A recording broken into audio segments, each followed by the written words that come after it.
Praise the Lord. ദൈവമക്കളെ, ഈ പ്രഭാതത്തിൽ ഞാനൊരു ദൂത് പറയട്ടെ.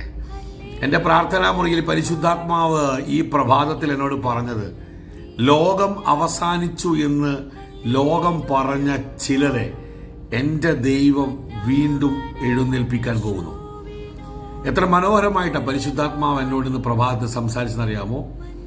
ലോകം അവസാനിച്ചു എന്ന് പറഞ്ഞ് കൺഫേം ചെയ്തു വെച്ച ചിലരെ എൻ്റെ ദൈവം വീണ്ടും എല്ലാ മേഖലയിലും, ഭൗതികമായും ആത്മീയമായും ഒക്കെ എൻ്റെ ദൈവം വീണ്ടും എഴുന്നേൽപ്പിക്കാൻ പോകുന്നു.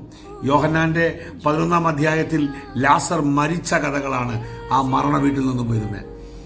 യോഹന്നാന്റെ 11-ാം അധ്യായം വായിച്ചു നോക്കുമ്പോൾ നമുക്കറിയാം, ലാസറിന്റെ മരണം കഴിഞ്ഞ് 4-ാം നാളായിരിക്കുന്നു. അതൊരു കൺഫർമേഷനാണ്. ഇനി അവിടെ ഒന്നും സംഭവിക്കാനില്ല, അത്ഭുതങ്ങളൊന്നും സംഭവിക്കാനില്ല.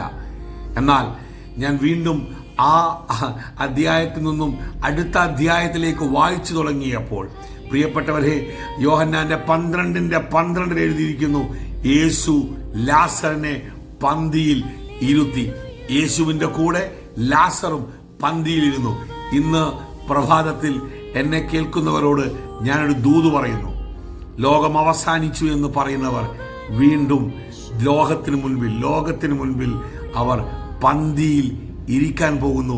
യേശു അവരെ പന്തിയിൽ ഇരുത്താൻ പോകുന്നു. God bless you.